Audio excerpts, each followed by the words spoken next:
And what did he do to you? The ass is Your ass? yeah. Everything? But, Three of them? yeah, but When your cousin called you, you were guys in a river having shower, right? yeah, then she said, "Come on here.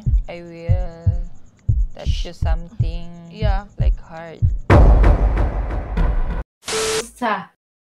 So she get right here, three cousin, and she didn't know that's gonna happen to her. So when your cousin called you were guys in a river having shower, right? Yeah, then she said, "Come on here. I will touch you something Yeah. like hard." Then They want you to touch a hard thing, and you don't have an idea it's a right? Yeah, I don't have an idea. And what did he do to you? He asked, the ass is Your ass? yeah, he packed my ass, then she Everything? And yeah, what did you do? nothing. Did you cry? But finish, then I will cry. And So you parang, didn't cry when they do what? But when after they done doing it, you were crying? yeah. You get Nagsumbo. trauma? Yeah, depressed. But you never tell to your parents that you get by your cousin? And it's your dad funeral? Yeah. Wala pa akong pinagsabihan. No? Wala kahit isa. Ganun. Tapos, Until now, they don't know that? And now they will find out what's your cousin do to you. Are they still alive? yeah. Do you talk to them? Yes, but not like yung hindi na kagaya ng dati na close. Unlike before, you stay away from them. Yeah, talk then Go. then go. Not before na talk then bonding like that. Now, are they married now? Yes. So their husband, their wife, going to find out what their husband do to their cousin. They're stupid, right, to do that. They don't feel sorry to that. They don't get karma. Siguro nararanasan na rin nila yung karma nila. Siguro. So you think that they feel their karma now? Sana nga. Have you ever wished that hope they're going to die? No, hindi ko winish. Hindi ko wala akong inano na mamatay sila. Have you ever asked God why it's your life it's too hard? I ask naman. Parang sinisisi ko pa. Parang ganun dati. So you keep asking God why it happened to you. Maybe there's a reason why you are having a bad time now. Maybe one day you get a better job and something good happened to you. Yeah. Because my dad is died in jail like that. Your dad So your dad was in a prison when he died. What happened? I think because of Why did he get to the marijuana jail? like that. So it's marijuana thing. That's why he went to the jail. Yeah, but hindi naman gumagamit si Papa ko. Parang yung babae niya yung Accused lang. Parang, So she's saying that her dad that died inside the jail, it's because of marijuana.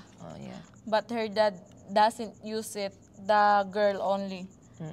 Then, yung my uncle in Hawaii, she paid the bills of the jail sa 100K. My grandma, it's yung binigay niya sa jail, it's 50. Yeah. Then the 50, it's a second day. Yeah. Kasi she said na So pagbaguhin. they pay the jail for 100,000 pesos just to get out your dad? Yeah. Then the pay it's a 50. It's They pay now 50,000 and the next day it's another 50,000, right? And what happened? the 50, it's binigay na Friday. It's So, a Friday. The next 50,000 peso. Then Sunday, he will parang makakalabas na siya ng Lunes. Yeah. Parang madaling araw. Yun, namatay na siya. She said she said Sunday, oh, the money given was Friday night, right? And Sunday night, your dad supposed to be out of the jail. Yeah, it's a dead. But he's dead at that time. What Then, happened? Why get dead? I don't know po eh. Kasi kami, tinakas kami ni mother ko. Nilala kami ng Bulacan. Tapos may tita doon, yung tita ko, she said na, we go home because a birthday ng kapatid ko. Then, ang birthday niya linggo. Yeah. Then, Sabado namatay si papa. So, your dad passed away Saturday night. Then, Sunday is your sister's birthday. Yeah. That's sad. Tapos, I think someone her and killed him inside the ano? Yeah. What makes you think that? May kinakatakutan siya sa loob nun eh. Parang So, kinukuryente. someone is treating him bad inside the jail? She- Like electric Thing. Binabasa. Parang she's go to shower to.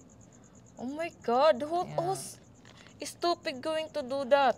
Because my grandma, she said in the police na pag nakalabas lang si papa ko, babalikan namin. If your dad get out in the jail, your grandmother will get back to the police. Then silang sasampahan ng kaso. And they going to file a case to the police. And maybe that's the reason why your dad get killed inside the prison, right? Yeah, but now, I thankful na kasi the police is karma. Yeah. Tawag dito, high blood like that. Pero hindi kami naniniwala. They said it's high blood but they don't believe that. Kasi kalahating katawan niya is black, then kalahati hindi. The half body is black and the half is normal, right? Yeah, maybe someone torture him inside the jail. That's why what happened to you. And then, doon na nagsimula yung struggle in her life. And may struggle. I'm lucky.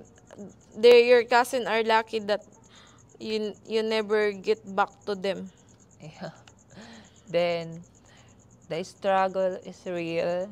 I will go to my phone, then video call sex, like that. So you become a cyber sex too? Yeah. You work as a cyber sex? Yeah. Really? Yeah, I pretend a girl. So you become a cyber sex? Yeah. Then and you pretend to be a girl? Yeah. How do you do that? Because parang nakikita ko kasi na pag nag-pretend ako, if you pretend, you will get money. Yeah. So, what if they want to see your vagina? What do you do? It's money first before. So, you scam those foreigner? Yeah. No, foreigner and Filipino something. They never seen your body? She see my boobs like But that. you don't have boobs, oh. Ano yung yung parang fake one? Yeah. Oh, okay. So, yeah. So, what? They never know that you're a lady boy, diba? Yeah, never. Then, because of a poor, siguro dahil sa kahirapan. It's because of, she said, it's because of her life. She's poor and that's why she do that kind of that. Yeah, but lahat ng sekreto ko, walang may alam, kung di ako lang. So, ngayon ko all lang her share. secret, no one know about it. This is the first time she's going to share it. All her life. She cannot, no, do you have friends to share with your problem? Meron, pero hindi you never lahat. share it to them? Yeah. She has friend, but she never shared to your story. To her story. Baka mamaya mahusgahan ako. Parang ganun. Maybe because they were judged. Maybe she said maybe later they will judge her. Yeah. They cannot judge you what you've been through in life. It's nothing wrong. You get raped and you struggle in life. Your dad get killed and you're the one who supporting your siblings. How can they judge you? No one can judge us except God. Alam na. Okay, that's good. What else do you want to share? sumasakit yung tiyan ko. Yun lang muna siguro. That's it? Yeah. Alright. Thank you. Thank you so much. Okay. Thank you for sharing your history. I think the part 2 is going.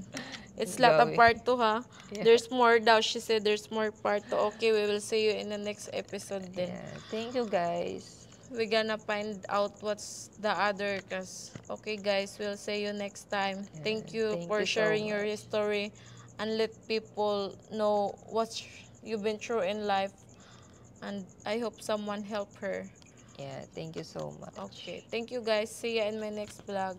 Babush! Kumusta?